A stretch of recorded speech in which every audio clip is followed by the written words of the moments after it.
Hey, good morning, everybody. Welcome to another episode of Community Connection. On my way to work this morning, just listened to a little devotion, and it said, every morning is God's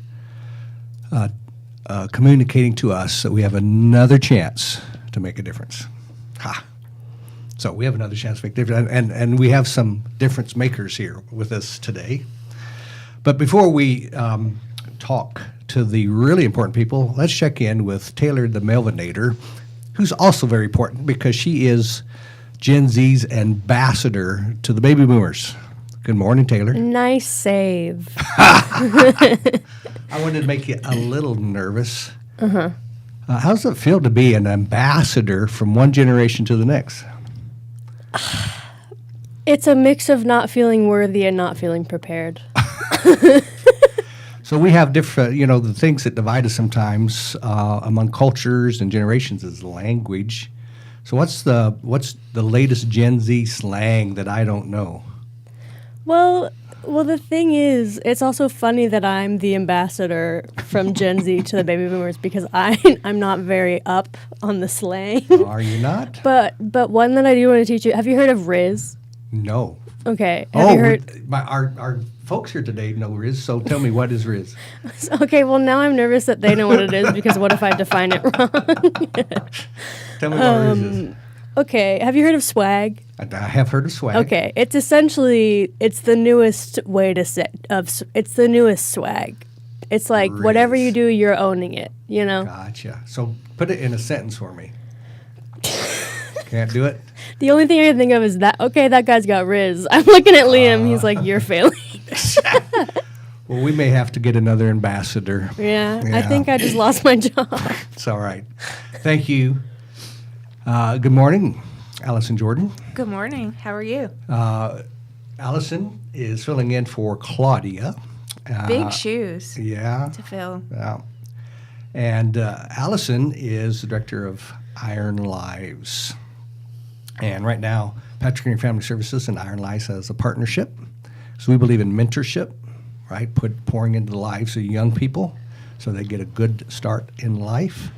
So, good morning, Allison. Good morning. And I feel like there's no accident that I'm here because Taylor, I have someone living in my house who could be the liaison because he's almost 14 and we hear all the slang. All the slang. Yes. And I feel like I need an interpreter sometimes. That's when Yes. I know I'm getting older. Exactly.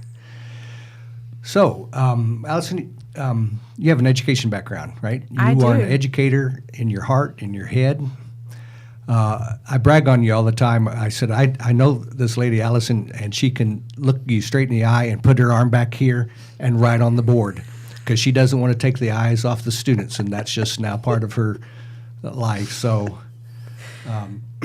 That is a very important skill, and It is an important skill. especially since I spent most of my career in front of ninth graders. They are my favorite species. You had to always have one eye yeah. on the board and one eye. That's very. It's kind of antiquated. We don't teach from the board as much you anymore don't teach, now. certainly don't write with chalk on the board and Right. like we did in my day. Never. But there's smart boards now, right? Yes. Yeah.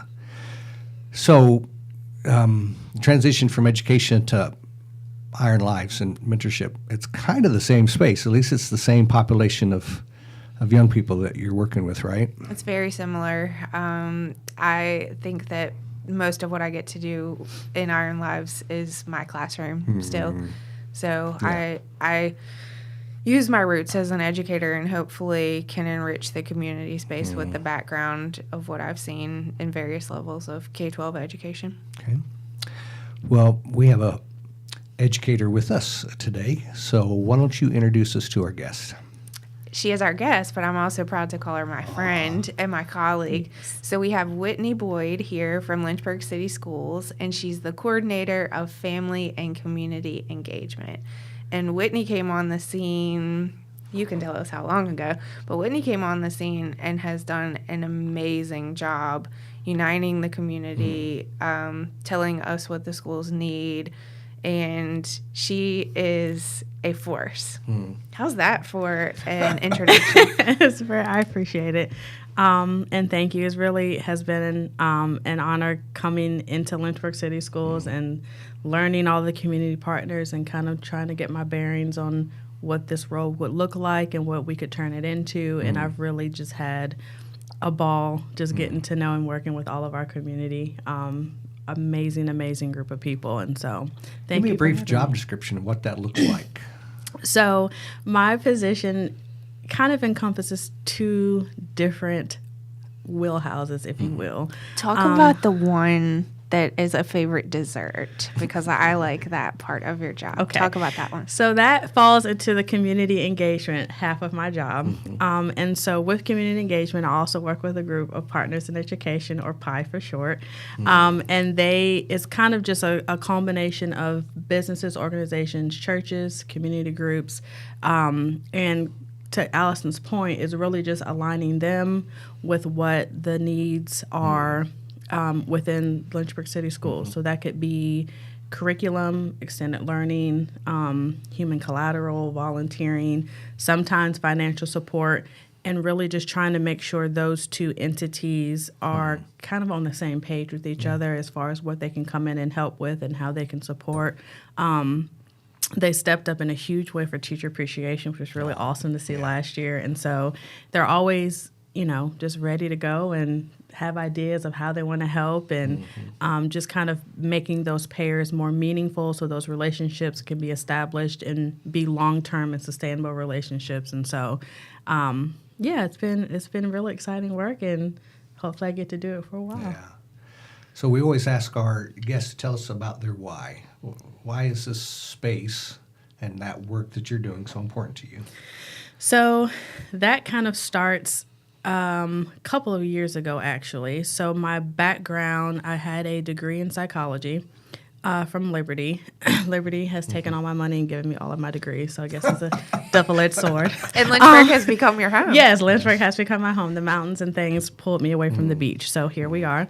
But my minor, or my bachelor's was in psychology, and I was really interested in doing counseling.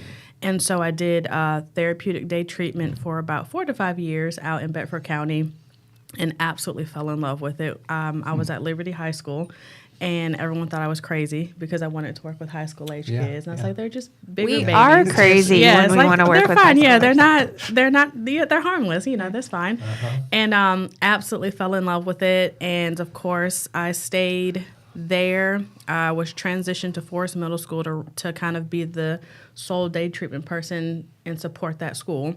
And then COVID hit. And so we couldn't keep our clients. Medicaid was just on the fritz, and it was just, so I transitioned out into foster care. Okay. And loved the aspect of what I did, but just, we all know foster care.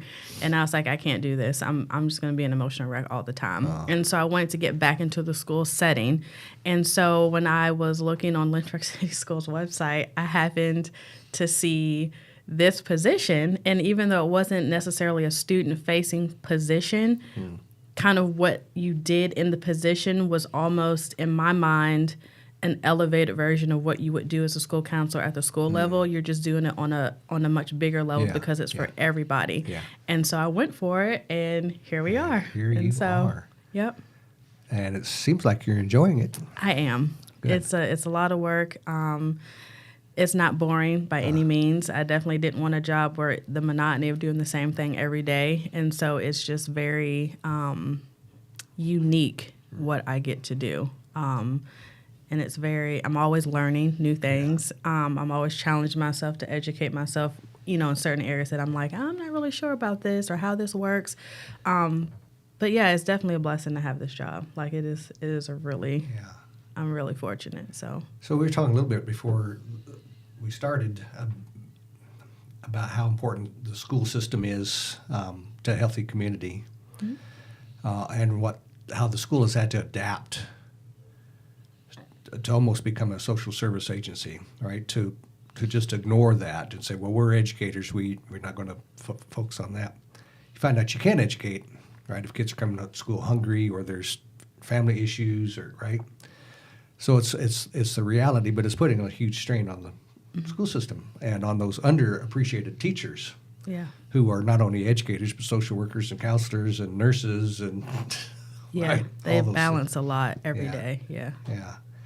So in your tenure in the schools, what did you see in your period of time that changed the most, that created more challenge for the schools than when you first started? I would say COVID brought some silver linings. Pre-COVID, we had mental health services, we had day treatment, we had student services, but something about the global pandemic made us come together in a different way.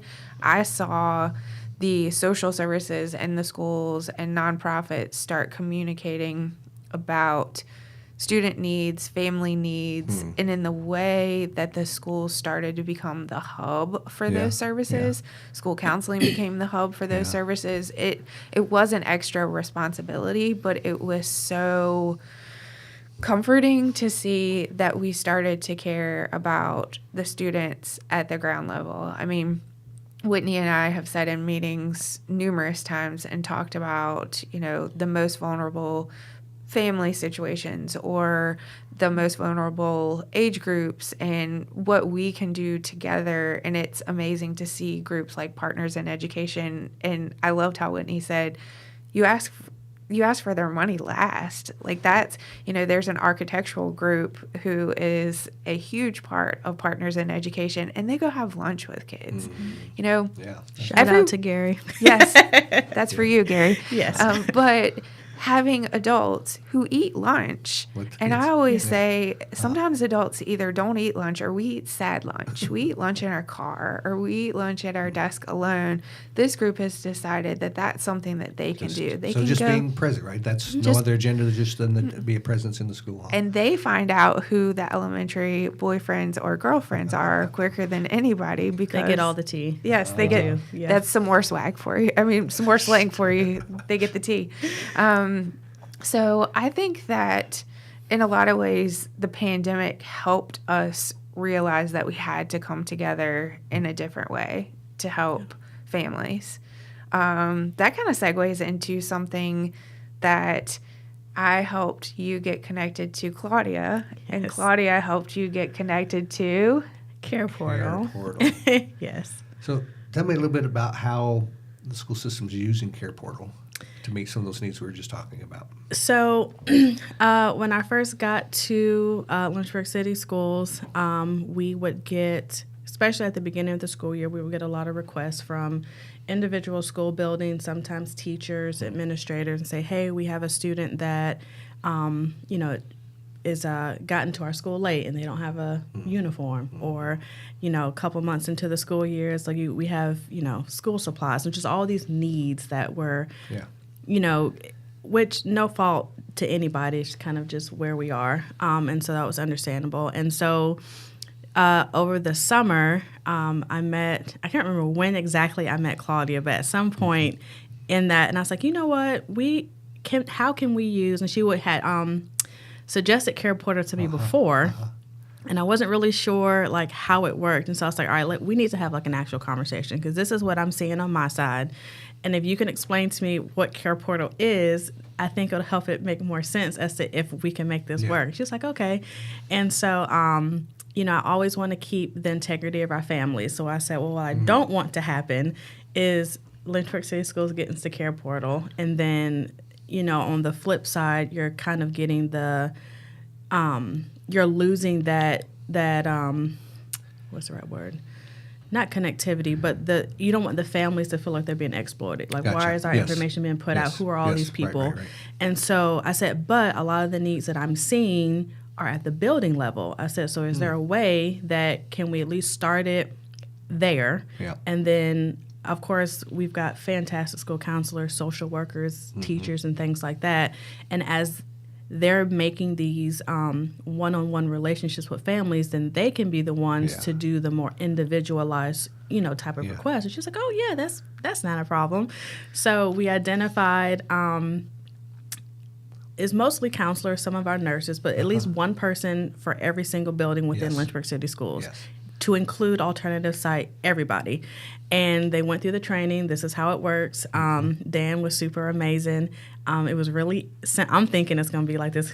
He was like, no, just do this. And I was like, oh, that's it. And he was like, yeah. And I was like, everything's oh, live shucks. right there. Yeah. You can see right away. And I explained kind of what this is for. So, this is not us, this is not a fancy version of GoFundMe, so don't put a whole bunch of financial requests and crazy stuff in there.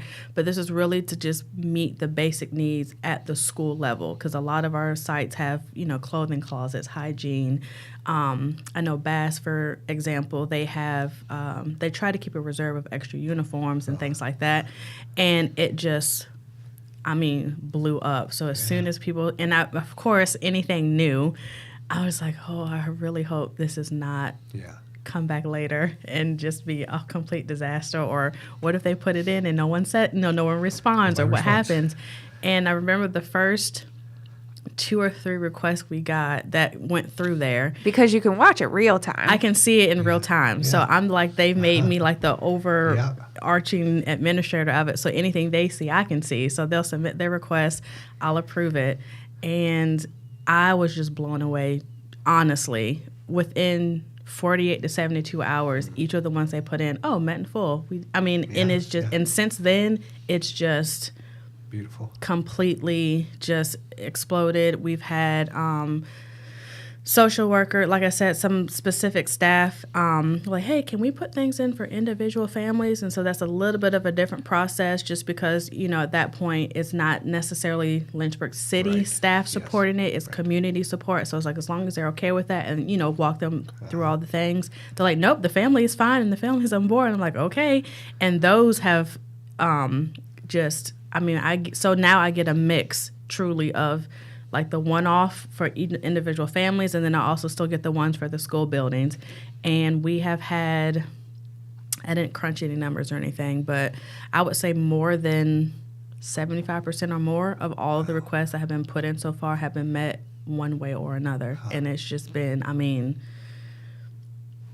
that's the beauty of part of what I get to do, is because I'm supporting an entire school division. I can't do that with those one-on-one, but if I can put something in place that can support all of us, that's beautiful.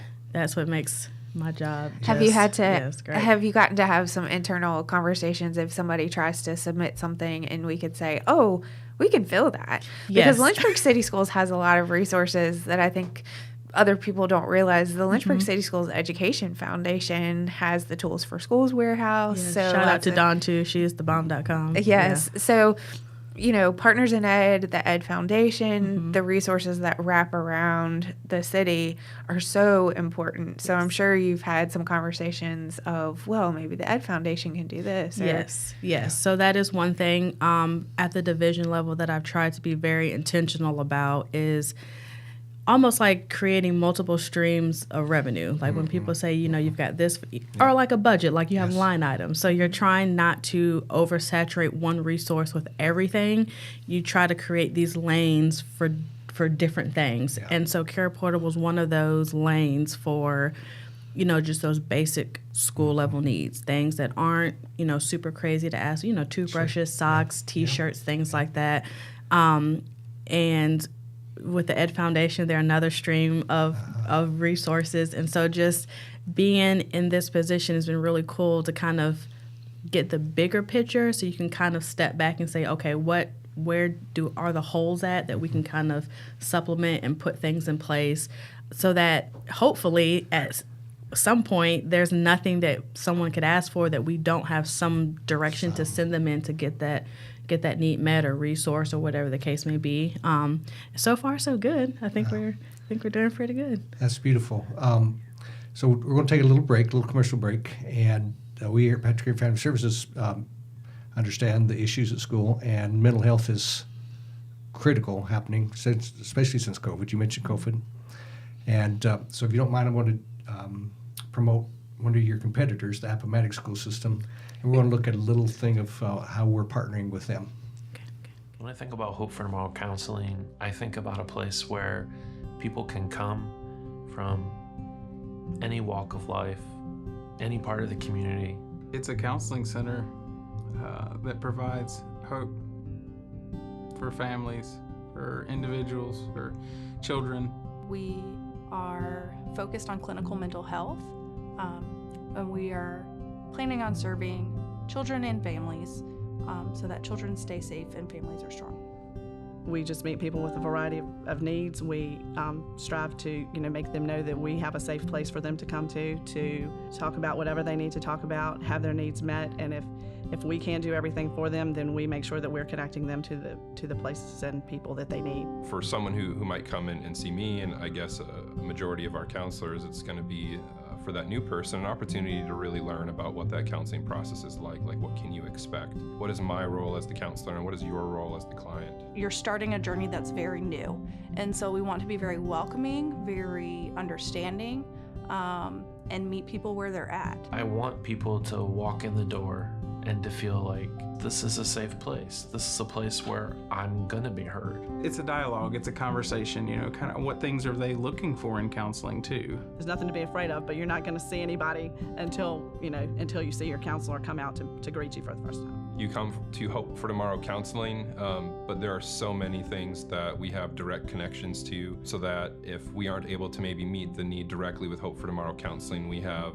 like our care team, or we have like our camps team that we can really partner with. And I would make the case that we definitely want to be about those community partnerships. I mean, that directly ties into what we're doing as an organization. We are respecting clients where they're at, whatever spiritual or religious beliefs that they have, and we're getting to know them and what's going to work best for them. Yes, we do have this foundation that we work from, but that is not going to influence or be pushed onto the client, because that's completely against code of ethics that we use. And so we're still working ethically, so that if a client wants to incorporate Christianity, we are here to do that. If they don't, then we absolutely respect that. We're trauma informed, meaning that we're constantly retraining and getting more expertise in how to help with the trauma that people face. In some ways, it's a mutual relationship. And just like any mutual relationship, there are different things that each individual are going to bring to that relationship. And so the counselor has a responsibility of walking the individual through the process of healing, of hope, of maybe drawing connections to some things they haven't seen before. Counselors are very active in collaborating with their clients on what their goals are. So from the very beginning, we're talking about why are you here, what brings you here, and what are your goals? What do you want to gain from this experience, and how can I help you do that? We help them with, getting comfortable with just settling down, just have conversation. We have comfortable offices that have nice couches and people can relax. I'm all in on the vision. When I first interviewed and came here, that's where I wanted to be. My wife and I have the opportunity to adopt our daughter at birth. We got a foster son, and so the things that Patrick Henry and Hope for Tomorrow Counseling are about, coming alongside those families to provide the hope, healing, and restoration, that's where I want to be and what I want to be doing. We carry out that mission in the way that we serve every child, every adult, every parent, every family, every marriage. That amazing quality is one of the biggest things that drew me as a counselor to Hope for Tomorrow. We've created a space for not only us to be vulnerable with one another, but to really meet clients where they are. We offer opportunities for clients and individuals to really get help where so many other places create so many barriers to that. When it comes down to the end of the day, are we making a decision that's going to promote the wellness of our clients, or is it going to harm? Because we never want to harm. We absolutely want to promote wellness in every action that we do. And so that kind of myriads all of our programs together, is that compassion is the key to a successful journey in counseling.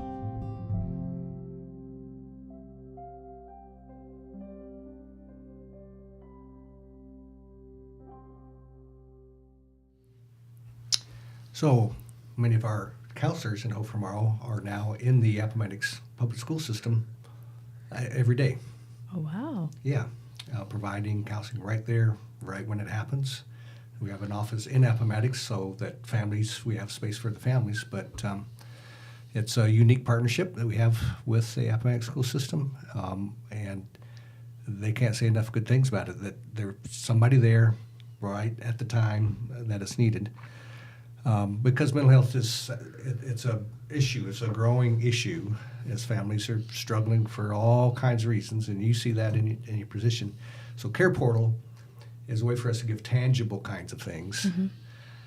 It's a little harder to give hope to a family, but if we can get them into that sacred space of that counseling and let us journey through your emotions and your thinking about what's happening, good things can happen for the family in the long run. Right? Absolutely. Yeah. So, what is it that we need to know about the Lynchburg City Schools, about your mission, and what can the community do? What can we do at Patrick County Family Services or our counseling or our camps do to help you fulfill that mission? The simple answer to that question, which I think we have, and Allison can back me up if I'm talking crazy, is getting out of the silos that we sometimes can find ourselves in. Yep. And I think that what I have been seeing so far and working with various organizations and people is when you kind of say like, hey, if, 2 or 3 of you guys are kind of doing the same thing, we kind of band together, then there's more of you that can serve more just in general. And I think over time, I really have started to see a breakdown in, it's not just all these one-offs, it's more of a collaborative effort amongst everybody so that the impact can be bigger. And I think that's a beautiful shift that I've seen, and I think that'll definitely help in the long run. For sure. Well, we all have budgets and resources that we tend to fight over and guard, and I think we're awakening to the reality that is a bad strategy, right? That when we kind of have more of a go-giver attitude, that all of a sudden there's a synergy and resources are flowing more. Would you say that's true? Yes. And I was thinking of an example of someone who really lived that go-giver attitude. There was a flood last year in one of the schools. Oh, yeah. And the entire school moved to a church. Yes. And I loved hearing the pastor talk. That was at the pie breakfast this year. Yep. Also, shout out to Pastor Jordan. So it sounds like they didn't think twice, or he didn't think twice right. about moving an entire elementary school into his church building. Wow. And that was such a neat thing to It was really witness cool. and hear about how church members came out of their silos and had to wrap around. It was for an extended period of time. We're not talking just a couple of days. It was a while. Yeah, it was well, I'm gonna give the love wrong that. timeline, but yeah, it I was love that. really Yeah. So in our last couple minutes, okay. would you look at the camera and tell the folks what it is that Lynchburg City Schools, the children in them and the families that they come from, what do they need from this community, and how can we get engaged in a meaningful way?